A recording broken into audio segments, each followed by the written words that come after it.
안녕하세요. 바른투자 커뮤니티 주식부자 양성소 멘토를 맡고 있는 이빨톡톡입니다. 자, 오늘도 이제 시황 이야기를 해볼 거예요. 자, 2020년 3월 17일 오늘 이제 제작을 한 영상이고요. 지금 이게 단기바닥 시그널이냐 라는 부분에서 이야기를 해보겠습니다. 자, 미증시가 자 어저께 월요일장에서 12% 폭락이 나왔습니다. 그래서 오늘 개파락 출발했을 때 던진 개미들이 많을 거예요. 그런 사람들이 많겠죠. 코스피고 코스닥이고 막 매도가 잡혔으니까. 그래서 흐름이 이제 안정세를 찾아가는 흐름이 보이니까 또 이제 코스피 같은 경우는 매수세가 들어오고 했는데, 자, 삼성전자에 거의 몰려 있어요. 자, 요 부분에 이제 생각을 해봐야 될 게 뭐냐면, 지금 반도체가 가격이 계속 좋습니다. 이제 공급 이슈라든가 공장이 멈추는 부분들만 아니라 그러면 반도체 섹터는 좀 강하게 움직일 가능성도 있어 보여요. 그런데 이제 수급 같은 요인들 때문에 지금 의구심이 자꾸 드는 거죠. 개인들만 사는데 과연 이게 올라갈 수 있느냐라는 의구심이 가져지는 거예요. 자, 요 부분에 대해서는 저도 모르겠습니다. 좀 봐야 되겠죠. 우리는 요것만 사놓은 게 아니고 골고루 분산을 해놨기 때문에 요런 부분들에 대해서 이제 이제 체크를 할 필요는 없는 것 같고, 삼성전자만 사는 사람들이 문제가 되는 거죠. 이제 만약에 이 이후의 흐름은 삼성전자가 다행히 올라가주면 좋겠지만, 그렇지 않고 만약에 하락을 키운다든가 뭔가 하면서 소외가 발생하게 되면, 다른 섹터가 많이 올라가게 되면 이제 삼성전자 팔아갖고 또 이제 그거 따라잡고 막 이런 흐름들이 반복이 되게 되면 계속 돌아가면서 꼭지만 잡는 흐름들이 발생이 된단 말이에요. 그래서 무조건 비중을 분산을 해둬야 된다. 물론 지금 이제 금리가 장기적으로 인하가 지금 급격하게 인하되고 하는 흐름들이 보여지면서 돈이 실질적으로 진짜 들어오고 있습니다. 특히 중국 같은 경우는 이제 거의 코로나가 끝나가고 있어요. 이제 공장 정상화도 슬슬 이제 진행이 될 거고, 지금은 잘 안 되고 있다고 뉴스가 자꾸 나오고 있고, 여러 가지 경제 지표도 뭐 예상치를 하회해서 크게 작살이 나는 그런 부분들이 만들어지고 있지만, 그만큼 또 이제 서프라이즈 되는 부분들이 진행이 될 테니까, 이제 중국 같은 경우는 부양책이 시작이 되는 구간이에요. 이게 부양책이 나오면 이게 진짜 경제에 반영이 될 수 있는 그런 구간에 왔다고 생각을 하시면 돼요. 코로나가 잡혔으니까. 그럼 이제 미국 같은 경우를 보면, 미국이 지금 보면은 부양책이 가장 적극적으로 쓰고 있는 것 같아요. 막 세금 감면 해주겠다 그러고, 뭐 이것저것 해가지고 부양책을 엄청 쓰고 있는데, 금리 뭐 대폭이나 하고 양적 완화하고 뭐 대폭하고 있는데, 문제가 뭐냐, 부양책이 반드시 이게 시장에 입혀집니다. 입혀지는데 지금이 아니라는 거예요. 미국이나 유럽 같은 경우는 부양책이 나와도 지금 계속 빠지고 뭐하고 하는 문제가 뭐냐면, 돈을 쓰고 싶어도 쓸 수가 없는 거죠. 코로나 때문에 국경이 다 막혀 있는 거죠, 지금. 유럽 같은 경우가 가장 큰 문제들이 그런 부분들이고, 미국도 이런 부분들이 문제인데, 지금 시장이 우려하고 있는 거는 이런 식의 흐름이 장기화되게 되면, 자, 금융이라는 게 글로벌리에서 다 엮여 있다 보니까 연쇄적으로 작용을 해서 금융위기가 발생하는 게 아니냐 하는 공포가 지금 시장 흐름을 만들어내고 있다고 생각을 합니다. 그런데 우리가 생각을 한번 해봐야 돼. 처음에 발생지가 중국에서 시작이 됐습니다. 뭐 한 2주에서 한 3주 정도 지난 다음에 어때요? 자, 확진자가 줄어들고 뭐 이런 부분들이 진행이 됐죠. 이제 증가하다가 이게 줄어드는 흐름도 보니까 심리가 이제 안정돼서 그때부터 이제 증시가 강하게, 전 세계에서 가장 강하게, 그러니까 매를 먼저 맞아서 이렇게 된 거예요. 한국 증시는 그럼 어때요? 한국 증시도 보면 이게 발생한 다음에 신천지 뭐 이렇게 갑자기 확진이 확 는 다음에 지금 어때요? 감소되는 흐름으로 돌아섰습니다. 근데 이 구간에 갑자기 미국하고 유럽이 문제가 됐죠. 미국하고 유럽은 어때요? 한국처럼 적극적으로 이제 대처해놓지 않았기 때문에 실질적으로 확진자들은 많이 있었는데, 이게 검사가 안 되니까 나중에 이게 검사를 시작하고 하게 되면 급격하게 늘어날 거다라는 부분들 때문에 지금까지 노이즈를 오히려 키우고 있는 거라고 생각을 하면 된단 말이에요. 그럼 정부 대처가 미흡했기 때문에 이런 상황이 발생한 거다라고도 생각을 해볼 수가 있겠죠. 이탈리아 같은 경우는 무슨 의료 부분에서 이제 뭐 문제가 있는 것도 있겠지만, 인구가 고령화인 부분들도 있고, 그래서 치사율이 굉장히 높아요. 빨리빨리 병을 발견을 해서 자, 치료하고 초기에 치료하고 뭐하고 했으면 우리나라처럼 이렇게 최저 수준은 아니더라도 치사율 같은 경우가 조금 낮아지고 할 수 있었을 텐데, 그 치사율이 굉장히 높아져 있는 구간이죠. 이런 부분들 때문에 전 세계가 지금 불안함에 겪어보지 못한 이제 증시 흐름을 우리는 지금 겪고 있다라고 생각해 볼 수 있어요. 그럼 겪어보지 못했으니까 공포가 어떨까요? 공포가 사상 최대예요. 막 1987년 이후에 요런 폭락은 처음이다. 막 이런 얘기들이 막 나오고 있잖아요. 사실 근데 처음이 아니죠. 고점에서 연결해놓고 보면 속도가 빠른 거지. 이 속도가 빠른 건 이런 부분들 때문이 아니라고 생각합니다. 저는 개인적으로. 우리가 냉정하게 생각을 해봐야 될 게 뭐냐면, 자, 빠지는 속도가 빠른 이유는 뭘까요? 빠지는 속도, 이게 30%밖에 안 빠졌잖아요. 막 50%, 70% 빠진 적도 있잖아요. 한국도 보면 IMF 때 보면 고점에서 마이너스 70% 빠졌잖아요. 문제는 이게 4년 동안 빠진 거지. 지금 이 30%가 빠지는데 1, 2주밖에 안 걸리니까 사람들이 자, 패닉이 되는 거죠. 4년 동안 천천히 빠진다 그러면 자, 회복이 됐다가 다시 조금 빠지고 뭐 회복이 됐다가 망하는 데는 망해서 없어지고 이런 게 이제 속도 조절이 되다 보니까 충격이 크지가 않은데 단기적으로 굉장히 빠르게 일어나는 데 나오니까 지금 충격이 더 확대 해석이 되고 있는 거라고 생각을 합니다. 그럼 이렇게 속도가 빠른 이유는 뭐냐? 자, 프로그램 때문에 그래요. 그동안에는 예전에 이제 뭐 1980년대나 90년대나 2000년대 초반이나 이럴 때 보면 자, 우리가 이제 기계가 사고팔고 하진 않았죠. 어떤 알고리즘을 입력해 놓으면 지금은 어때요?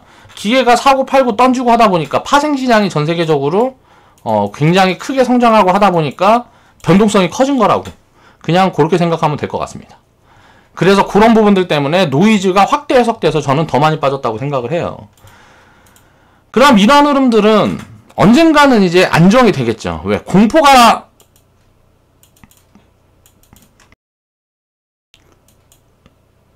안정이 되면 시장은 빠르게 돌아서는 놈들이 나올 거란 말이에요. 그 구간이 언제냐? 뭐 많이 이야기하는 게 이제 치료제. 물론 당연히 이제 코로나 치료제 같은 거 나오고 하면 빠르게 안정세로 갈 수 있겠죠. 그리고 또 무슨 뭐가 있을까요?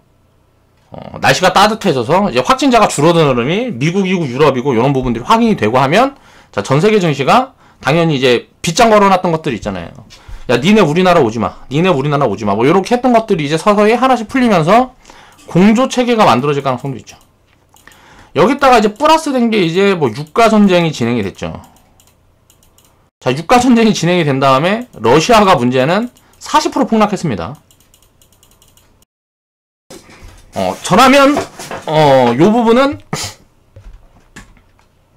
러시아하고 사우디 증시는 만약에 내가 뭐 펀드나 잘 찾아가지고 운영을 할 수 있다 그러면 저 같으면 지금부터 모아갈 것 같아요. 같이. 왜 그럴까요? 자, 이게 증시가 마이너스 70%든 70%든 빠지, 뭐 40%든 70%든 빠지면 어떻게 될까요? 이거 뭐 나라에 이거 문제가 생기는데 경제 위기가 생길 텐데 끝까지 감산 안 하고 증산으로 버틸 수 있느냐 이거예요. 아니죠. 그럼 지금 수요가 어때요? 수요가 완전 죽어있는 구간에서 수요가 완전히 죽어있는 구간에서 코로나로 이제 뭐 소비가 전 세계적으로 소비가 줄어있기 때문에 이게 소비가 완전 줄어있는 구간에서 오히려 증산을 해버리니까 자, 유가에 대한 전망들이 굉장히 하향으로 지금 극단적으로 쏠려있단 말이에요. 근데 이제 못 버티고 사우디나 쓱 해가지고 이 정도 양보해가지고 이제 우리 감산하자 라는 식의 코멘트를 던진다든가 아니면 트럼프나 어떤 쇼부를 쳐서 무언가가 된다거나 하면 어떻게 될까요? 급격하게 돌아설 가능성이 있겠죠. 왜? 지금 소비가 막혀있던 부분들이 한꺼번에 폭발하는 구간들이 나올 거란 말이죠. 예를 들어서 가전이라든가 뭐 등등의 소비들이 해야 되는 소비인데 미뤘던 것들이 있을 거란 말이에요. 내가 차를 사야 되는데 지금 자동차 같은 경우도 어때요? 지금 뭐 공급망이 문제가 생기고 뭐하고 하면서 오히려 대기 수요는 계속 늘어나는 것들이 확인이 된단 말이에요. 거기다 돈은 엄청나게 풀어냈겠죠. 유동성이 풍부하니까 쓰고 싶은데 쓸 수가 없는 상황인 거예요. 거기다가 이제 뭐 금리는 이제 0% 시대가 됐습니다. 다시. 그러면 이게 만약에 금융위기만 없다 그러면 이거는 엄청난 버블장으로 갈 가능성이 높다라는 거죠. 미래는 이거예요. 만약에 금융위기가 온다 그러면 여기서 조금 더 빠질 수도 있겠지만 지금 자리가 거의 이걸 다 반영해 놓은 구간이 아니냐라고 볼 수가 있는 거죠. 과하게 반영했다라고 저는 보는 겁니다. 금융위기가 온다 해도 한국 증시 같은 경우는 과하게 반영했다. 지금 PBR 밴드를 보면 한국 같은 경우는 우리나라 코스피 PBR 밴드를 보면 2008년도 바닥 구간이 800포인트 구간이었어요. 이때 구간이 자 0.76배 뭐 이랬습니다. 지금 코스피 PBR 밴드를 보면 자 0.67배 이래요. 그러면 10% 정도 디스카운트 했는 거죠. 2008년도 금융위기 때보다. 자, 금융위기가 2008년도 리먼 사태보다 더 크게 터지려고 하면 어떻게 돼요? 유럽에 있는 국가들 몇 개 작살나고, 디폴트 뭐 채무 불이행 되고, 자, IMF가 뭐 무실되고, 또 유럽존이 만약에 깨지는 흐름들이 발생하게 되면, 유럽에 있는 자산들은 똥값에, 중국이나 미국이나 유태인들이나 돈 있는 사람들이 다 주워 담겠죠. 그런 것들이 또 이제 유럽은 만들어줄 수 있는 거예요. 이런 리스크로. 그렇게 되지 않기 위해서, 굉장히 많은 노력을 하겠죠. 그러니까 그게 될지 안 될지는 이제 봐야 되겠지만, 우리나라는, 그렇게 된다 해도 별 상관이 없다라는 거예요. 전체 산업으로 놓고 보면. 그렇게 된다 그래도 이건 과하다. 우리나라 기업들이 그러면, 자, PBR이라는 건 자산가치예요. 자산가치를 요만큼 깨먹으려고 그러면 어떻게 될까요? 적자폭이 요 정도까지 나와야 된단 말이에요. 그러면 이제 PBR 밴드를 다시 조정해야 되겠죠. 그럼 우리나라가 흑자만 전체 평균이 흑자만 이제 뭐 이어갈 수 있다라 그러면 올해 요거는 너무 많이 싼 거죠. 거의 IMF 수준의 밸류라고 보면 될 것 같아요. 물론 이렇게 단순 비교는 할 수는 없지만 이때는 뭐 성장률도 높았고 금리도 높았고 뭐 그렇기 때문에 그런 부분들을 단순 비교할 수는 없지만, 그러니까 2008년도 금융위기보다 싸면 뭐 IMF 말고는 비교할 데가 없으니까. 그러면 지금 우리가 비교할 건 뭐예요? 시장이 이렇게 공포스럽고 하락하고 뭐 이렇게 되면 어떻게 될까요? 사람들이 가치에 대한 생각을 하지 않는단 말이에요. 이럴 때일수록 이걸 봐야 된다. 자, 회원분들은 지금 계좌 상황을 보세요. 깊어봐야 마이너스 10% 그대로입니다. 하루에 지수 등락폭이 우리나라 코스닥도 마이너스 14%씩 나왔죠. 14% 폭락했다, 막 반등했다, 막 이렇게 하면서 막 널뛰기를 한단 말이에요. 근데 어때요? 하루 만에 나오는 하락폭이 이런데 계좌는 요밖에 아니잖아요. 엄청나게 방어가 잘 되고 있는 거란 말이에요. 지수가 막 하루에 막 5% 빠졌다, 10% 빠졌다, 14% 이런 거는 본 적도 없어요. 저도 처음 보는 폭락이에요. 요런 뭐 하루에 지수가 이만큼씩 빠진다는 거는 역사적으로 본 적이 없습니다.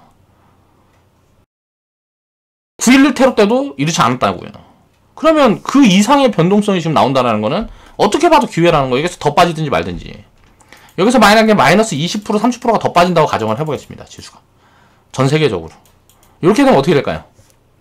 이렇게 되면. 당연히 뭐 그레이트 폭등이 나오겠죠. 그러면 요 구간에 안 팔면 된단 말이야. 안 팔면. 어떻게 하면 안 팔 수 있을까? 자, 신용 안 쓰고 부채 안 써있으면 안 팔 수 있겠죠. 강제 청산되는 비중들은 엄청나겠지만 금융회사들도 리스크가 많이 있겠죠. 만약 요런 상황이 된다 그러면. 근데 요런 상황만 없다 그러면 그런 것들은 또 만약 이런 상황이 발생해서 일부 기업들이 많이 도산하고 뭐하고 한다 그래도 나머지 기업들이 다 해준다라는 거예요. 돈은. 우리가 투자를 할 때 항상 보는 이유 것들이 뭐예요? 자, 상승은 무한대잖아요. 하락은 마이너스 100으로 맞춰져 있어요. 자, 보유하고 있는 기업 중에 20% 날라가도 됩니다. 20% 날라가도 돼요. 상장 폐지돼도 돼요. 나머지 뭐 50% 상장 폐지돼도 됩니다. 사실 나머지 갖고 있는 애들이 이 이상 무조건 해줍니다. 역사적으로 그렇지 않은 적이 한 번도 없잖아요. 어떻게 지수가 영원히 상승할 수 있을까? 이런 부분들을 이해를 해야 되는 거죠. 살아남은 기업들이 그거 다 잡아먹고 가는 거예요. 자, 간단한 원리로 생각을 해보겠습니다. 우리가 반도체를 만드는 회사가 지금 어때요? 삼성전자하고 SK 하이닉스하고 그리고 마이크론 3개 있어요. 지금 메모리 반도체를 만드는 회사가 전 세계에 요 3개밖에 없습니다. 옛날에 어떻게 됐을까요? 자, 삼성전자, SK 하이닉스, 마이크론 3개가 남기 전에 어떻게 됐을까요? 자, 하이닉스가 망했습니다. 자, 현대에서 SK가 똥값에 하이닉스 사서 대박 냈죠. 자, 마이크론하고 삼성전자하고 2파전이었어요. 그런데 이제 이 이전에 다른 기업들은 어떨까요? 자, 세계 2위인데 SK 하이닉스가 세계 2위인데 세계 2위 기업이 망했어요. 다른 기업들은 어떻게 됐을까요? 줄도산했겠죠.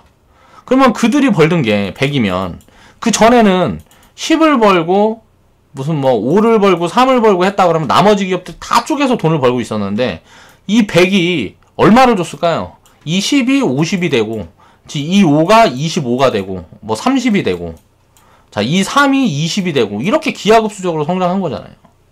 나머지 기업도 다 망하면 못 돼. 얘네들 갖고 있으면 되는데. 결국은 독점 구조가 되는 거예요. 치킨 게임이 진행이 되는 거란 말이에요. 부채가 많이 작살나면 어떻게 될까요? 부채가 많이 작살이 나면. 자, 부채가 없는 사람들이 자, 당연히 부자의 위치에 오르겠죠. 이렇게 계속 사이클이 돌아가는 겁니다. 이런 부분들을 이해를 해야 돼요. 투자는. 저도 처음 본 부분들이지만 분석을 하는 이유는 뭐예요? 여기에서 기회를 잡아내기 위함이지, 공포에 떨면서 이렇게 될 거다 저렇게 될 거다 그런 걸 보려고 시장을 딱 똑바로 바라보고 하는 게 아니란 말이에요. 제가 신경 쓰이고 심리적으로 힘든 거는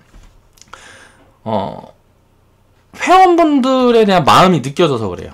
지금 시장에 참여하고 있는 이제 주식 투자를 하고 계시는 이제 회원분들이라든가 그런 분들은 이런 경험이 없는 분들도 계실 것이고, IMF나 2008년도를 겪어봤어도 그때에 대한 데이터에 대해서 철저하게 저처럼 분석한 사람들이 없을 거라고 생각한단 말이에요. 제 영상을 시청하고 계신 분들은. 그렇기 때문에 그 공포에 대해서 느끼는 바가 굉장히 많이 다를 거라는 거죠. 자, 지금의 수익률이 찍혀있는 것들은 의미가 없는데 이런 수익률이 찍혀있는 현재만 보인단 말이에요. 현재만. 우리가 주식 투자를 하는 거는 뭘 보고 하는 거예요? 미래를 보고 하는 거잖아요. 근데 어때요? 투자를 처음 시작할 때 미래를 보고 해야지 하고 시작했는데 현재만 보여. 현재 끝날 것 같으니까. 미래에 다 되돌릴 거라는 건 누구나 다 알고 있죠. 모르는 사람이 있어요? 한 명도 없잖아요. 전 세계의 경제가 이렇게 해서 망할까요? 자본주의가 사라질까? 사라질 수 있을까? 왜 200년, 수천 년 동안 이어져온 자본주의가 과연 이번 코로나 이슈로 사라질 수 있을까? 그렇다고 생각하는 사람은 저는 한 명도 없을 거라고 생각해요. 근데 왜 공포에 잠식돼 있을까? 현재 빠지는 거 요것만 보이니까 그래. 냉정하게 생각을 해봐야 된단 말이에요. 미래를 보면 유럽 국가들 다 망하든 뭐든 유럽 국가들이 다 망하고 그리스가 망한다고 그리스에 있는 사람들이 다 도축되나요? 그리스에 있는 사람들 다 모가지 끊어요? 아니잖아요. 망한 다음에 다시 살아나잖아. 그러니까 그 당장에 그런 부분들에 대해서 너무 매몰되면 안 된다는 거죠. 금융위기 올라오면 오라 그래. 이렇게 견디면 되는 거예요. 왜 그럼 견뎌야 되냐? 금융위기 오면 사면 되지. 이렇게 이야기하는 사람이 있었겠죠. 올지 안 올지 어떻게 하냐고. 안 올 확률이 훨씬 높은데 항상 이런 리스크도 수없이 오는데, 예를 들어 1년에 어떤 리스크가 5번이 온다고 가정을 해봅시다. 이게 전부 다 금융위기로 불과줄 수 있는 리스크겠죠. 근데 이 중에 한 번이라도 만들어지나요? 10년 동안은 그럼 몇 번이 나올 거야? 한 50번 와. 50번에서 100번 와. 예를 들어서. 리스크가 50번에 100번 오는데 한 번도 만들어질까 말까야. 예를 들어서. 그러면 이런 작은 확률에 배팅을 한다는 게 말이 되냐 이거죠. 그런데 이렇게 생각을 해볼 수 있겠죠. 가치 판단을 했을 때 너무 비싸. 이렇다 그러면 이거는 대응을 해야죠. 적극적으로. 왜? 금융위기가 아니더라도 지금보다 싼 데서 사야지. 결국은 가치에 수렴하게 되어 있으니까. 어떤 자산이든지 간에 가치라는 것에 수렴하게 되어 있죠. 그 가치를 판단하고 분석할 수 있는 방법론에 대한 고민을 해서 이것만 쳐다봐야 되는 사람들은 주식 투자를 할 때도 이 가치에 대해서 얘기를 하면 싫어해요. 변동성에 대해서 얘기하는 걸 좋아하죠. 자, 차트, 뭐 그림 맞추기 하고, 뭐 수급이, 뭐 어쩌고저쩌고 이런 거 이야기하고, 이런 거 좋아하죠. 가치에 대해서 얘기하는 거 싫어해요. 왜? 자, 현재만 보니까. 이런 부분들에 대해서 한 번씩 생각을 해봐야 된다는 거죠. 자, 미증시는 15% 폭락했는데, 그럼 우리나라 주식도 폭락할 거다. 야, 작살 났네. 이렇게 생각한 분들도 많겠죠. 회원분들이 제가 이제 리딩 시작하기 전에 채팅 뭐 올려주신 것들도 잠깐 보니까 그런 걱정에 대한 내용들이 많이 있었습니다. 근데 어떻게 까놓고 보니까 아니네. 그쵸? 코스피만 한 2% 빠지고 끝나고 코스닥은 또 플러스 2%로 돌려놓고 끝났네. 그저께 9% 폭등했을 때 우리나라가 왜 반영 못했다 그랬어요? 그 전날 미리 반영을 해놓고 갭상승해서 반영했다 선물 흐름으로 마이너스를 우리 미리 반영해놨잖아요. 뭐 몇 프로야? 4%야? 5%야? 아무튼 이거 하락해갖고 마무리 해놨잖아요. 그러니까 12% 폭락에 어느 정도 반영이 돼 있죠.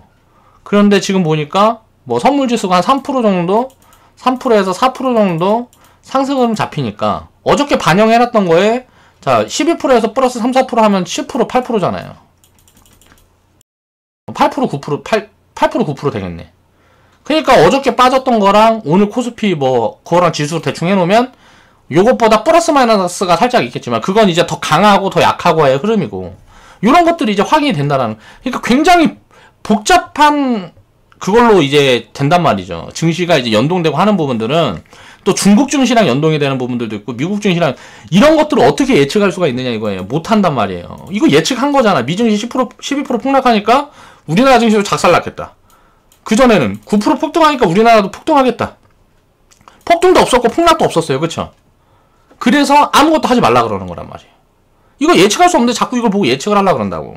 지나고 확인하는 거예요. 시황이라는 거는 지나고 확인하는 겁니다. 절대 그 이전에 예측을 하려고 하면 안 돼요. 단기적인 거는.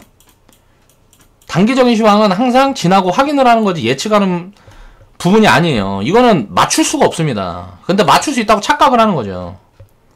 다 개뻥이에요. 이걸 맞출 수 있다고 얘기하는 사람들은. 그 확률을 1000번을 놓고 분석해보세요. 절대 맞출 수가 없어요. 다만 장기적인 시황은 맞출 수 있죠. 어떻게 해요? 확률 매우 높게. 확률 100%로 맞출 수 있어요. 그냥 무조건 올라간다고 얘기하면 돼요. 이 하락 무조건 견디면 어떻게든 올라간다. 내가 리딩을 할 때 항상 그런 요인들을 자 괜찮다.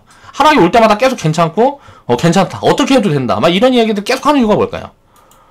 장기적으로는 100%다 뒤로 간다라는 거를 믿기 때문에 그래요. 안 그런 적이 한 번도 없으니까.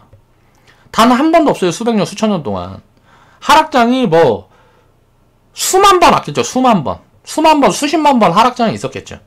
그런데 한 번도 그 자리 밑으로 떨어져 끝나본 적이 없다고요. 항상 그 자리 위로 해서 계속 상방으로 간다고. 그런데 뭐 이게 정해져 있는데 뭐 100% 확률로 시황을 분석할 수 있는 방법이 정해져 있잖아요. 다 돌아설 거다. 다만 이 시기를 맞추고 싶은 거죠. 이 기간이 언젠데. 이걸 할 수 있는 사람이 만약에 있다 그러면 우리가 상식적으로 생각해 보세요. 이걸 만약에 완벽하게 확률을 뭐 70%, 80%, 90% 할 수 있다는 사람이 있다 그러면 전 세계에 있는 돈은 다 그 사람 거죠. 그렇게 되지가 않잖아요. 그게 불가능하기 때문에 그런 거예요. 이런 걸 이해를 해야 된다는 거죠. 자, 오늘 이제 단기 바닥 시그널에 대한 이야기를 하는 이유는 뭐냐면, 자, 변동성이 굉장히 오늘 약하게 움직였다라고 저는 생각을 해서 그래. 한 3% 등락에서, 어느 정도 좀 잡아가는 흐름들이 보였단 말이에요. 자, 미증시라든가 유럽 증시가 이 등락폭이 약해지는 흐름들이 나오면, 이게 오르든 내려가든이 중요한 게 아니고, 하락하고 상승하고 이게 막 널뛰기를 하는 막 10%씩 5%씩 막 지수가 그렇게 널뛰기를 하는 게 아니고 등락폭이 잦아드는 흐름이 되면 일단 매도는 멈췄다고 보면 돼요. 공포에 막 매도하고 투기적인 자금이 막 끌어올리고 이런 흐름들이 멈췄다고 보면 돼요. 그럼 이런 잔잔한 흐름들이 나오게 되면 이제 이건 거의 바닥의 시그널이나 그거는 코로나 뭐 치료제가 나온다던가 무슨 뭐 어떤 트리거가 뭐가 될지 모르겠지만 그 트리거가 있기 전에 잠잠해주는 구간들이 나올 거란 말이에요. 그러니까 그런 부분들을 지금은 기다려야 된다. 이 급한 변동성에 대응하려는 그런 것들을 하면 안 돼요. 그렇게 하게 되면 이거는 질 수밖에 없습니다. 그 부분에 대한 내용을 오늘은 이제 정리를 해볼게요. 일단 미국 증시 흐름과 한국 증시 흐름을 비교를 해보겠습니다. 변동성이 줄어드는지 봐야 된다. 아직도 미국 증시는 대장이에요. 지금 보면 많이 안 빠져요. 자, 마이너스 30% 정도 빠졌습니다. 나스닥이고 다우고 코스피 같은 경우 보면 한 26% 정도 빠졌는데 일단 하락 구간에서 미증시보다 강하죠. 아직 확인해야 될 부분은 자, 반등이 진행되는 상승 흐름이 진행될 때도 미국 증시보다 강한지를 봐야 돼요. 지금 오늘 환율을 보니까 1240원을 이제 돌파하는 흐름들이 나왔습니다. 요거는 제가 생각했을 때 한은에서 자, 금리나 발표하면서 이런 부분들이 이렇게 진행이 됐다고 생각을 해요. 그러면 이제 외인들 자금도 다시 들어올 수 있는 부분들은 뭐가 있을까요? 야, 이 환율이 여기서 더 올라가긴 힘들겠다. 왜? 미국도 이제 양적 완화하고 돈을 풀겠다 그러는데 달러가 계속 강세로 갈 수가 없잖아요. 달러가 꺾이는 흐름들을 예상을 한다 그러면 돈이 들어올 수 있겠죠. 이런 부분들이 굉장히 긍정적인 요인으로 봐야 된다는 거고 또 다른 부분들 그러니까 결론적인 건 뭐냐면 달러가 약세로 갈 흐름이 확인이 되는 순간 우리나라 증시는 돈이 들어올 수밖에 없다. 외인 자금은. 자, 중국 증시도 마찬가지고요. 그러면 이제 반등 흐름이 이렇게 된다 그러면 양적 완화가 지속이 되고 미국에서 이런 흐름으로 진행이 되면 자, 중국 증시나 한국 증시는 더 빨리 움직일 수밖에 없다고 생각을 해요. 왜? 코로나 이슈는 먼저 매를 맞았기 때문에 이게 이제 시작될 흐름이 나올 가능성이 높죠. 근데 일본 같은 경우는 국제적으로 중국이나 한국보다 훨씬 신뢰를 못하죠. 왜? 검사한 사람들이 너무 없으니까. 그러니까 일본 같은 경우는 훨씬 더 될 수가 있겠죠. 그러니까 이런 흐름들을 또 생각을 해봐야 되고 반등이 이제 본격적으로 진행이 되게 되면 반등 흐름도 더 강한지 이게 체크가 필요하다는 거예요. 지금 빠지는 구간에서 더 약한 흐름이 나오는지는 반등이 나와봐야 아는 거니까 하락이 다 끝났다는 건 언제 보여져요? 반등이 한 절반 정도 돌려줘야 이게 하락이 끝났구나라는 걸 알 수가 있어요. 왜냐면 여기에서 하락이 지금 이게 끝나려면 자 다우지수 같은 경우도 2600포인트, 2700포인트가 넘어야 돼요. 27000포인트가 넘어가야 된다고. 이게 3분의 1 정도 반등이 진행이 되면 자 하방을 깰 가능성이 높습니다. 근데 이 자리를 넘어가는 반등 흐름이 나오면 하방을 깰 가능성하고 상방 가능성하고 거의 5대5 정도가 됩니다. 확률적으로 통계적으로 제가 역사적으로 분석을 해봤을 때 그래요. 그럼 요 흐름이 확인이 될 때 되면 자 바닥에서 올라오는 속도와 여러 가지를 자 비교 분석을 해볼 수가 있단 말이에요. 이때 한국 증시가 더 강한지 약한지를 체크를 해보면 되겠죠. 저금리 기조는 뭐예요? 성장 섹터가 강할 수밖에 없다. 이 부분에 대한 내용은 제가 전에도 유튜브 영상으로 정리를 해드렸어요. 그래서 그 내용을 이제 빼고 이야기를 해보면 자 성장 섹터가 한국에 뭐냐? 그럼 IT 헬스케어로 압축이 된단 말이에요. 자 요거 다 갖고 있어야 된다고 저는 생각을 하는 거예요. 자 반등 구간에 헬스케어가 강할 거다 라는 논리로 접근을 해보면 자 코로나 이슈에 실질적인 피해가 없다라는 거죠. 그리고 오히려 코로나 이슈가 좀 수그러든 다음에 오래 유지가 되면 될수록 코로나라는 질병이 일단은 확진자도 줄어들고 뭐 거의 줄어들어서 뜨문뜨문 나오면 경제적인 부분에서는 이제 정상화가 될 것이고, 근데 요런 것들이 꾸준히 있다 그러면 요 수요가 계속 있을 수 있기 때문에 그러면 헬스케어 섹터에는 요런 것들이 모멘텀으로 작용할 수가 있겠죠. 지금도 뭐 코로나 어쩌고저쩌고 무슨 약 나왔다 그러면 다 급등하고 계속 이런 흐름들이 나오고 있으니까 시장 흐름이 안정될 때 봐야 될 건 뭐냐면 이게 테마를 형성하면서 헬스케어 섹터를 전체적으로 끌어올려 줄 거냐 라는 부분들이 확인이 필요한 것 같아요. 반대로 IT 섹터가 만약에 반도체 가격은 지금 계속 올라가고 있습니다. 그리고 저금리 기조의 투자를 확대하는 이런 대기업들이 투자 확대하는 흐름들이 보이면 어떻게 돼요? IT 섹터가 이제 뭐 공장이 멈춘다거나 뭐 이런 부분들에 대한 공급 이슈에 대한 리스크가 있었는데 코로나가 잠잠해지면 이 공급 이슈에 대한 리스크가 작아질 거라면 거의 없어지겠죠. 그렇게 되면 밸류 측면에서 엄청 저평가 구간까지 내려왔단 말이에요. 반영을 뭐 1분기, 2분기 실적이 안 좋을 것 같지도 않아요. 그러니까 예상 가이던스보다는 떨어져서 나오겠지만 서프라이즈 가능성도 저는 있다고 보고 있거든요. 그럼 만약에 그런 구간들이 확인이 되게 되면 IT 섹터가 강하게 움직이면 오히려 헬스케어 섹터는 못 움직일 수도 있겠죠. 그러니까 둘 다 움직이거나 자 시나리오는 3개가 있겠죠. 2개 다 움직이거나 뭐 헬스케어가 움직이거나 자 IT가 움직이거나. 그러면 IT가 움직이면 비중 줄여서 헬스케어 담아놓으면 더 이제 비중 늘려가면 되고, 헬스케어가 움직이면 헬스케어 팔아서 헬스케어 비중 줄여서 IT 섹터 비중 늘려가면 돼요. 자 이건 이제 밸류 매력이랑 그러니까 기업 가치를 보고 이런 판단들을 하면 될 것 같고, 2개 다 움직이면 어때요? 당연히 가치주 섹터 모아가면 되겠죠. 왜 그럴까요? 자, 이 2개가 다 움직인다는 거 지수가 V자 반등을 한다는 걸 뜻해요. 굉장히 강한 흐름으로 가겠죠. 그렇게 지수가 강한 흐름으로 V자 반등을 하게 되면 어떻게 될까요? 자, 버블에 대한 이야기들이 많이 나올 거란 말이에요. 그리고 이 버블에 대한 것들이 확인이 되고 뭐하고 하게 되면 어떻게 될까요? 경제가 돌아서는 흐름들이 나오겠죠. 실질적으로 숫자가 개선되면서 3분기부터 만약에 연이 서프라이즈가 진행되거나 하면 물가가 본격적으로 움직일 수도 있습니다. 여기에다 유가가 자 러시아하고 뭐 사우디하고 미국하고 어떤 뭔가 합의점을 찾아가지고 안정세로 찾아들게 되면 어떻게 돼요? 자 물가가 폭등할 수도 있겠죠. 그런 흐름이 나오면 어떻게 돼요? 금리 무조건 올려야 됩니다. 자 그런 흐름들이 나오면 어떻게 될까요? 자산주들이 무조건 부각을 받는 기관이 와요. 그러니까 헬스케어 IT 섹터 같이 움직이면 버블로 갈 것이고, 그렇게 되면 가치주 섹터 모아가면 되고, 그런 거 2개 비중을 줄여서 헬스케어만 움직이면 헬스케어 섹터 비중 줄여서 IT 섹터 모아가면 되고, IT 섹터 만 움직이면 IT 섹터 비중 줄여서 헬스케어 모아가면 되고. 자 요런 관점으로 놓고 저는 보고 있는 거예요. IT나 헬스케어 둘 중에 하나만 움직이면 시장이 버블로 가긴 힘들 것 같거든요. 그러니까 단기적으로 6개월 1년 내에 이야기를 하는 거예요. 그렇게 되면 오히려 시장이 굉장히 오래 갈 수 있는 거고, 만약에 2개가 다 같이 움직여버리면 성장 섹터만 이제 폭등하는 흐름으로 진행이 돼버리면 그거는 이제 버블 구간을 빠르게 진행이 될 수 있다. 6개월이나 1년 내에 그런 구간이 확인이 되면 이때는 자산주 비중을 모아가면서 현금 비중도 다시 늘려가야 되는 포지션들이 나올 거라는 거죠. 저는 이제 대응 부분들을 이렇게 보고 있고, 그런 것들을 잡아내기 위해서 시장을 보고 있는 겁니다. 자 그럼 코스닥은 나스닥보다 더 빠졌는데 이거 뭐야? 뭐 반대 매매 등의 이슈도 있을 것이고, 자 나스닥이랑 코스닥은 좀 다르죠. 코스닥은 헬스케어 쪽에 비중이 쏠려있고, 나스닥 같은 경우는 자 기술주 비중이 많죠. 탕이라든가 뭐 이런 것들도 대부분 다 나스닥에 있고 하니까 그러면 이런 것들을 봤을 때 기술주는 IT라고 이야기를 할 수 있고, 이제 이건 헬스케어니까 이 부분에 대한 내용이 조금 다르다라고 볼 수가 있고요. 그리고 우리나라에 있는 헬스케어 섹터에는 대부분 숫자가 안 보여지는 기업들이기 때문에 변동성이 굉장히 크단 말이에요. 그러니까 그런 것들에 대한 내용일 수도 있다. 그리고 반대 매매 등에 대한 이슈도 있겠죠. 기업들의 사이즈가 작다 보니까 나스닥에 있는 기업들은 기업들의 사이즈가 큽니다. 근데 우리나라 코스닥 같은 경우는 전체적으로 기업의 사이즈가 작죠. 그렇다 보니까 변동성이 훨씬 크다는 거죠. 그렇기 때문에 하락은 더 나올 수도 있는데, 자, 나스닥만큼 하락이 이렇게 같은 정도로 나왔다 그러면 반등이 진행될 때는 훨씬 강할 가능성이 있다고 보고 있거든요. 그런 흐름들만 확인이 되면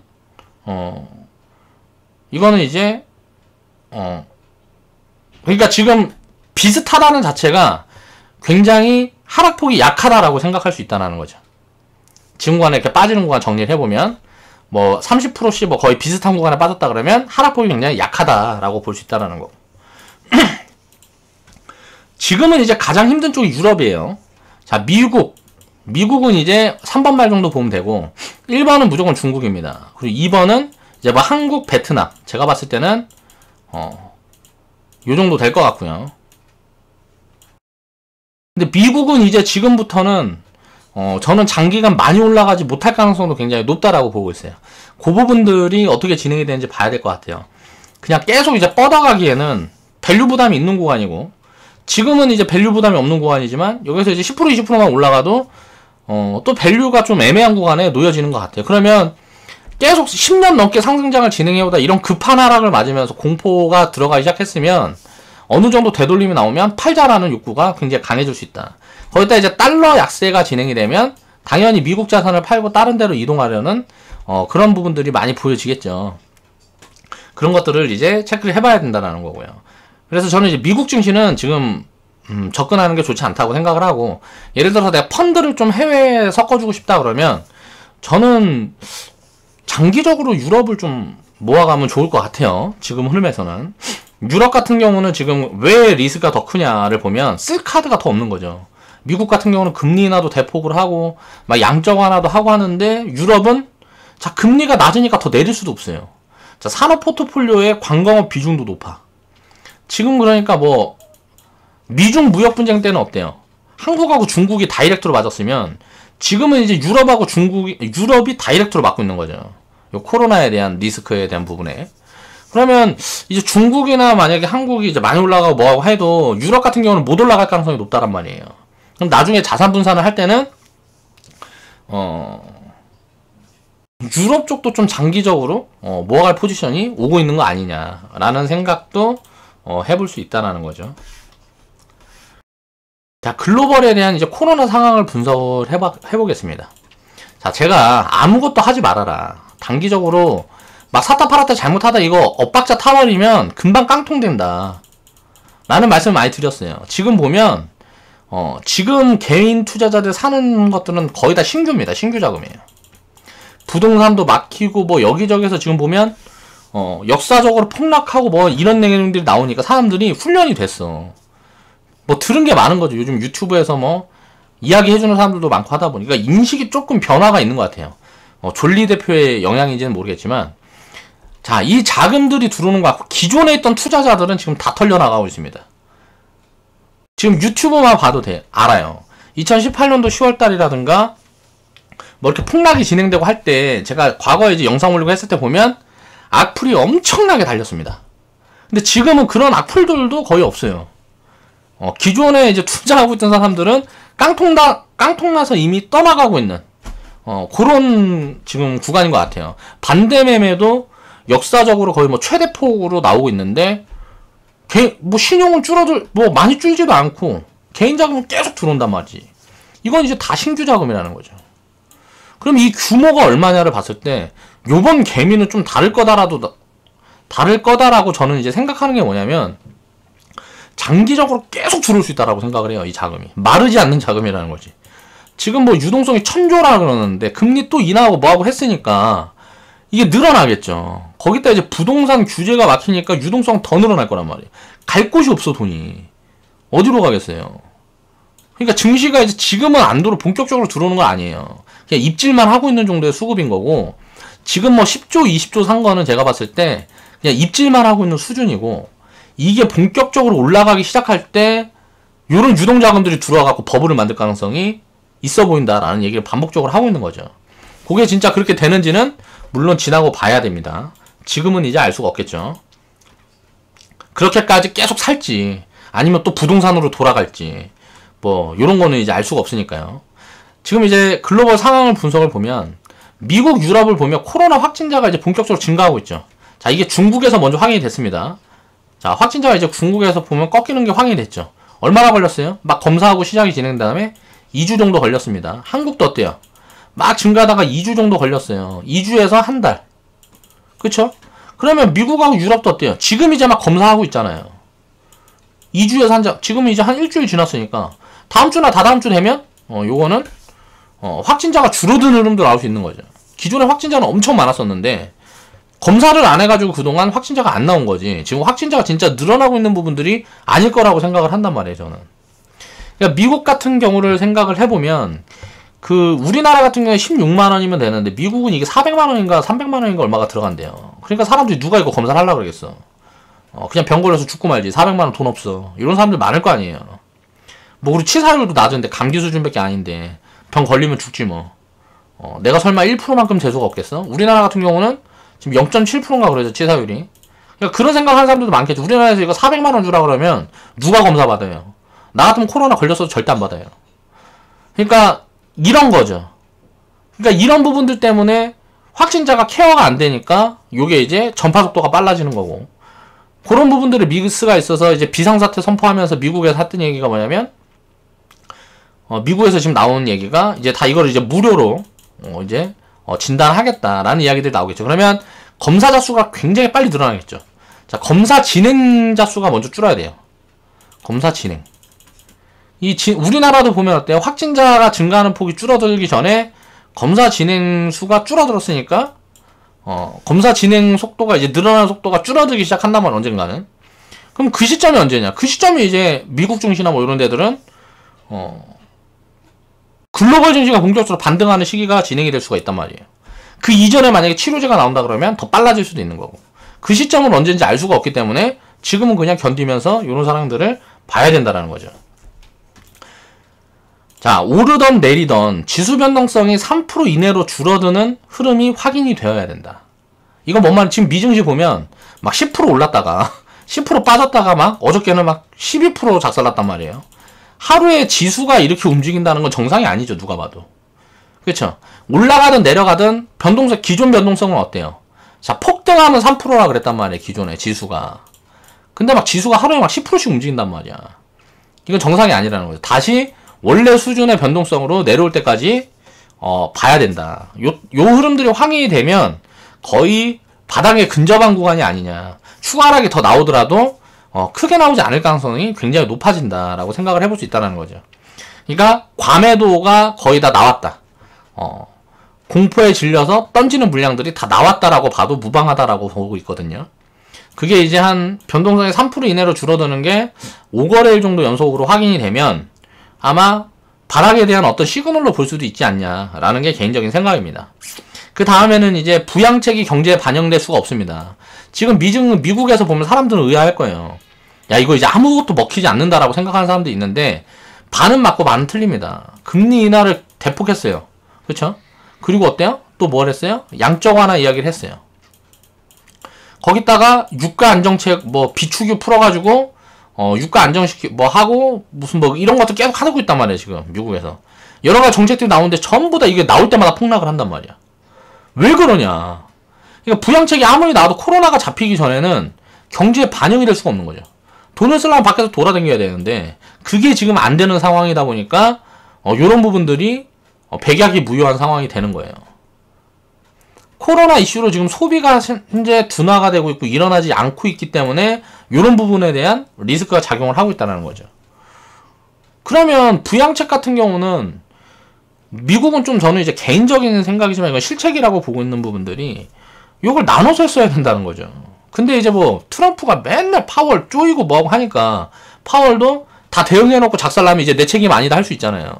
그러니까 감정 싸움을 하고 있는 것 같아. 정부의 고유 관리자라는 양반들이. 미친놈들이지. 국민의 목숨값을 가지고 장난질 치고 있는 거지, 둘 다.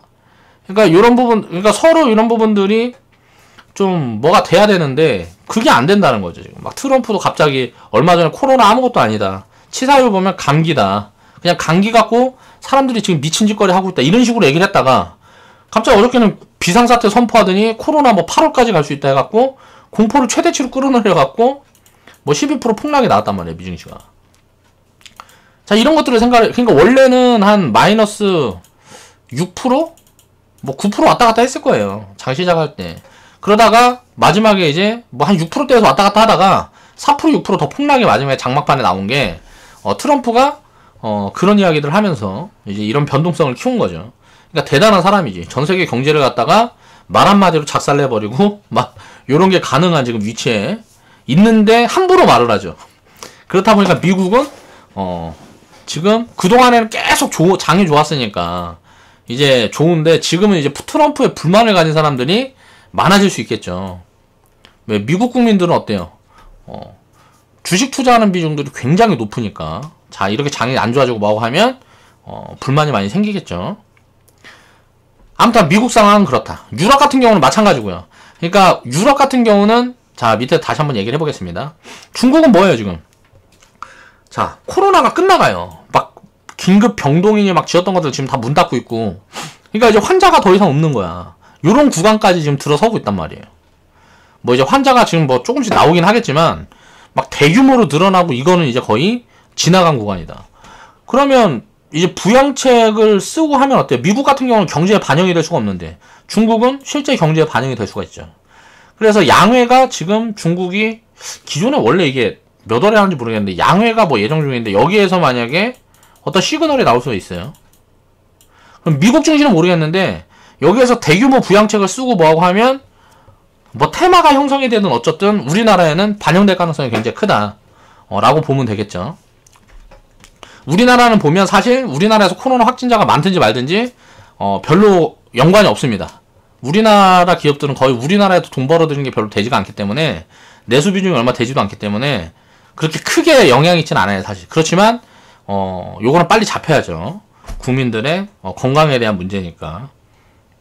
이제 확진자 감소 추세로 진행이 되고 있죠. 그럼 이제 한국에 이제 공장을 두고 있는 기업들은 어때요? 공장이 멈출 거다라는 리스크는 당연히 이제 수그러들겠죠. 그러니까 요런 내수 비중이 한국이 얼마나 되는지는 모르겠지만 한 20% 30% 될란가?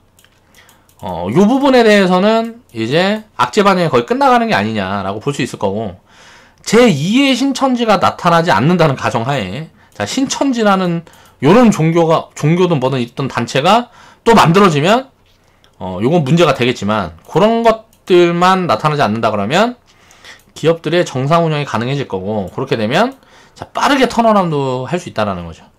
전 세계에서 뭐 유럽이든지 미국이든지 무슨 뭐 생산 라인이고 뭐가 막 문제가 생기는데 자, 원자재는 이제 중국에서 갖고 와. 근데 우리나라에서 뭘 만들어서 공급을 할 수가 있어. 우리나라에서 가장 많이 팔아먹는 데는 중국이야. 그러면 이건 뭔가 그림이 나온다는 거죠.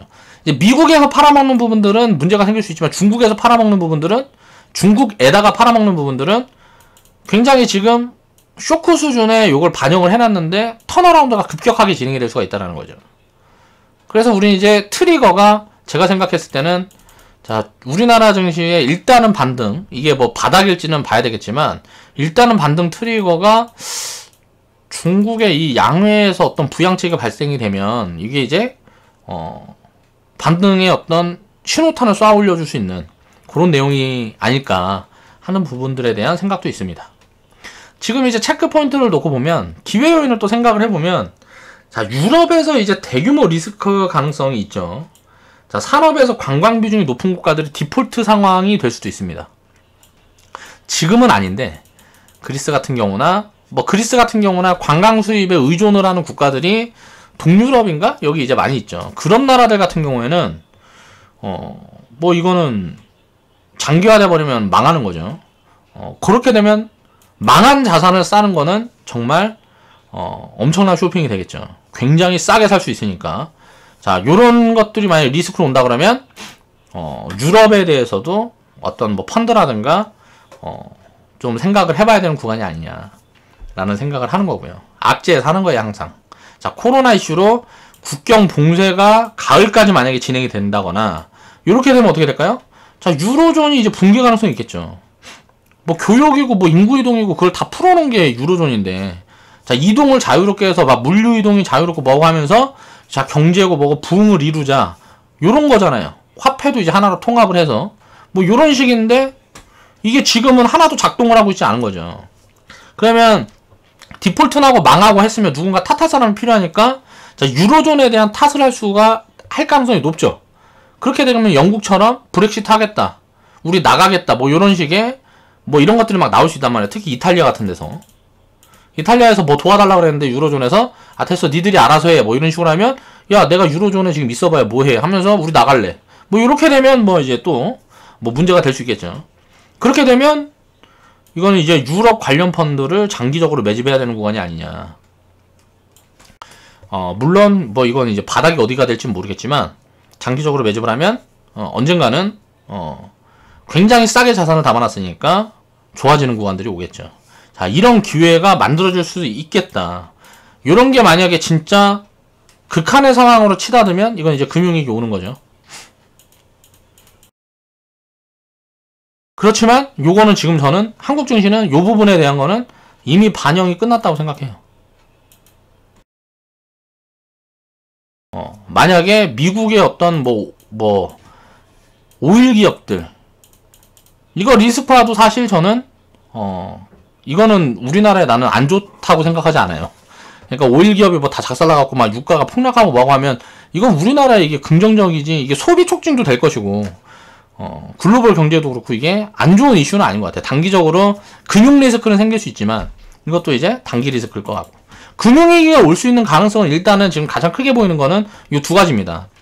유럽의 파탄, 또 아니면 자, 미국의 오일 기업, 요게 이제 금융으로 번지는 거죠. 이제 뭐 오일 기업들 돈 빌려준 뭐 요런 거나, 이게 막 문어발처럼 연결돼 갖고 여기저기 막 이런 거 있으면 뭐 파생 상품을 샀다라거나 뭐 이런 것들, 여러 가지들이 막 터지면 그 규모가 큰 데들은 당연히 이게 뭐 리스크 요인이 될 수가 있겠죠. 이런 걸 다 봐도 제가 생각했을 때 다 반영이 된 것 같아요. 그러니까 크게 뭐 걱정을 안 해도 될 것 같고, 시장이 안정될 때까지는 매매를 최대한 자제하라고 계속 말씀드리고 있습니다. 아무것도 하지 말라는 거예요. 하루 3% 이내 변동성이 5거래일 이상 확인되는 시점이 오기 전에는 예측이 불가능한 구간입니다. 막 폭등이고 폭락이고 알 수가 없다는 거죠. 폭등이 나오면 갖고 있는 거 줄여가지고 하면 돼요. 근데 폭등이 안 나오고 폭락이 나오면 그냥 견디는 거죠. 그 다음에 폭등이 나올 수 있는데, 그 폭락이 안 나올 수도 있는데, 그러니까 이런 거란 말이에요. 자, 금요일날 미증시가 9% 폭등했습니다. 이때 사람들이 뭐라 그랬을까요? 야, 월요일날 우리나라 반등 강하게 나오겠네. 자, 배팅했던 사람은 어때요? 자, 장마판은 폭락으로 끝났어요. 그쵸? 한 3% 폭락했나, 이게 몇 프로 폭락했나 기억이 안 나는데, 아무튼 폭락으로 끝났단 말이에요. 미증시는 뭐 9% 반등했는데 우리나라 코스닥이 막 2.6% 상승 중이고 그랬어요. 야, 따라가는가 보다 하고 매수해 했다가 장마판에 폭락하니까 야, 내일 죽을 수도 있겠다, 손절. 자, 한국 코스닥 뭐 2% 상승 중 따라잡아, 이렇게 했던 사람들 어떻게 되겠어요? 자, 폭락 마감하니까 뭐 손절하든가 못 쳤던 사람들은 마음고생하면서 다 단기 성향으로 생각을 하고 있으니까 이렇게 되는 거란 말이에요. 이런 거 하지 말라는 거죠. 지금 같은 경우는 흔들림이 막 이렇게 있는데 여기서 무슨 예측을 해서 어떻게 대응을 한다는 거야. 자, 월요일날 뭐 미증시가 이제 12% 폭락하니까, 아까도 이야기했지만 회원분들도 이런 이야기를 했지만 화요일날 한국증시 작살나겠구나, 한국증시 오전에 뭐 3% 4% 개파락하니까 더 빠진다 던져 하면서 던진 물량들이 많이 나왔단 말이에요, 실질적으로. 그건 이제 수급으로 다 보여지니까요. 자, 코스닥은 2% 상승 반전하고 코스피는 반등해서 2% 반등 마감했어요.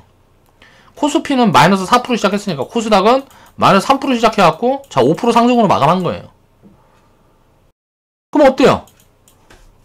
떨어진다고 이제 줄여갖고 밑에서 다시 사야지 이렇게 생각했던 사람들은 삽질한 거란 말이에요. 이게 몇 번 반복되면 계좌는 깡통됩니다. 그리고 진짜 시장에 반등이 나오고 뭐하고 해도 내가 그 수익을 챙겨갈 수가 없어요. 그러니까 이런 짓거리 절대 하지 말라는 거예요. 이걸 알 수 있다라고 생각하는 자체가 오만이에요. 그럼 왜 이렇게 빠졌을까? 자, 이게 뭐 12% 폭락한 게 뭔데? 이걸 보면 트럼프가 자, 코로나 8월 이후까지 지속될 수 있다. 비상사태 선포한다. 다 죽어버려라. 그랬단 말이에요. 근데 이거를 트럼프가 이 말을 할지 안 할지를 어떻게 아냐 이거야. 내가 하는 말은. 아무도 모른다는 거죠. 자, 플러스 20%에 따라잡아갖고 마이너스 20% 마감하면 하루 변동성이 40%야. 이거 두 번만 하면 마이너스 80%죠. 80% 더 되겠죠. 이거 두 번만 반복하면 깡통이에요. 몽땅 때려박아갖고 이런 거 한두 번만 반복하면 깡통이라고. 수익을 아무리 내면 뭐예요. 막 30%고 50%고 내면 뭐하냐고. 내가 뭐 예를 들어 1억 갖고 있다가 이거 몽땅 때려갖고 뭐 해갖고 뭐 2억 3억 만들면 뭐해. 자, 이거 80%짜리 하나 맞아버리면 2천만원 남는데. 지금 같은 장에서는 이런 깡통이 속출합니다. 이런 깡통이 속출해요. 여기다 신용까지 때려박아버리면 하루 만에 깡통 난다고. 변동성이 심하니까. 근데 가만히 있으면 제자리 찾아오는데 이거를 막 샀다 팔았다 하려다가 다 털어먹는단 말이에요. 자, 리딩 계좌가 지금 마이너스 20% 정도 구간에 있어요. 자, 회원분들 뭐 평균이 마이너스 10%에서 20% 된다. 그때 리딩 계좌 요 안에 있다 그랬잖아요. 그대로 있잖아요 지금. 근데 여기서 대응한 사람 중에 그대로 있는 사람이 얼마나 되냐고. 그러니까 분산을 해두면 된단 말이에요. 분산해두고 시장이 안정될 때까지 가만히 있으면 돼요. 더 빠지든지 올라가든지. 어느 정도 안정세가 확인이 되고 하면 많이 올라가는 것들이 보인단 말이에요. 시장이 안정세가 되면 전체가 다 빠지고 전체가 다 올라가고 하지 않아요. 거의 상승 하락이 6대 4라든가 7대 3이라든가 최소 8대 2 정도는 되죠. 근데 지금은 어때요? 상승하면 9.5대 1이야. 상승해도 9.5대 1이고 하락해도 9.5대 1이고. 이거를 어떻게 이걸 해갖고 수익을 내겠다는 거야. 요런 흐름이 나오면 어때요? 요런 흐름이 계속 반복되면서 자, 상승 하락이 안정이 되면 많이 올라오는 애들 덜어가지고 못 올라오는 애들 담고. 이거는 못 올라온 애들이라는 건 뭐예요? 가치를 봤을 때 많이 올라와서 밸류가 부담되는 구간에 있는 종목들이 나오면 그거 덜어서 지금 아직 반영이 안 된 것들 담고. 이거를 반복하는데 변동성이 줄어든다 그래도 굉장히 흐름이 빠르기 때문에 굉장히 좋은 기회가 된단 말이에요. 이런 장 지금 손실이 많이 찍혀 있어도 분산해놓고 요런 것만 반복하는 흐름들만 잡아내면 굉장히 좋은 기회가 돼요. 그런데 단타 찌끄레기들은 요럴 때 거의 99%는 요럴 때 그냥 며칠 만에 깡통 납니다. 손실이 어느 정도 나 있으니까 회복을 빨리 하고 싶어. 그럼 어떻게 될까요? 그 욕심이 끼는 거잖아요. 손실이 얼마큼 나 있으니까 변동성이 심하니까 빨리 회복하고 싶어. 그래서 이제 몰빵으로 가는 거야. 그래서 한두 번 엇박차 타버리면 끝나는 거예요. 엇박차 타버리면 끝이에요. 끝. 회복이고 뭐가 없어. 그냥 끝이라고. 신용 쓴 사람들은 말할 것도 없고 지금 다 깡통 나 있을 거니까요. 이렇게 빠졌는데 증시가 막 1, 2주 만에 30%가 막 작살나고 했는데 신용이 버텼다는 건 다 거짓말이에요. 다 깡통 났다고. 신용 쓴 사람들은. 신용 50% 이상 쓴 사람들은 전부 다 깡통 났다고 보면 돼요. 그러면 지금 들어오는 자금들 다 새로운 자금들이에요. 이 사람들은 어떻게 될까요? 좀 올라가면 아싸 돈 벌었다고 이제 팔고 막 하겠죠. 근데 어때? 그런 자금들이 계속 들어와. 시장은 버블로 간다고. 자, 요 흐름이 나올 때까지 견뎌보자. 버블이 나오지 않으면 어때요? 더 좋은 거지. 버블이 나오지 않으면 주식 비중 안 줄여도 되니까 더 좋은 거잖아요. 많이 올라온 거 밸류 부담 생긴 거 덜어서 계속 저평가 종목들 사모으면 되잖아. 그러면 계좌 수익률들은 자연히 좋아질 수밖에 없단 말이에요. 자, 미증시는 11% 폭락했는데 한국 증시는 왜 이렇게 방어가 됐냐? 내일 선물이 올라가고 있으니까. 자, 그러면 12% 폭락했으니까 한 6% 정도 반등해주지 않겠냐? 라는 부분이 우리나라 증시에 반영이 됐다고 생각을 하시면 됩니다. 내일 흐름은 그럼 어떻게 될 거냐? 또 모르죠. 모르지. 미국 증시가 개파락했다 밀려갖고 작살나고 끝날지 이걸 알 수가 없잖아요. 그러니까 하루하루 이슈에 지금은 알 수가 없는 부분들이기 때문에 단기 반락 시그널을 뭘로 봐야 되냐? 제가 보고 있는 거는 시장을 보면서 그걸 보고 이야기를 하고 있는 거죠. 자, 3% 이내로 변동성이 약화되는 흐름이 5일 이상 진행이 되게 되면 자, 요때부터는 거의 바닥을 다져가는 구간이 아니냐라고 볼 수 있지 않을까라는 생각을 해본다는 거예요. 자, 오늘 방송은 여기서 마무리하겠습니다.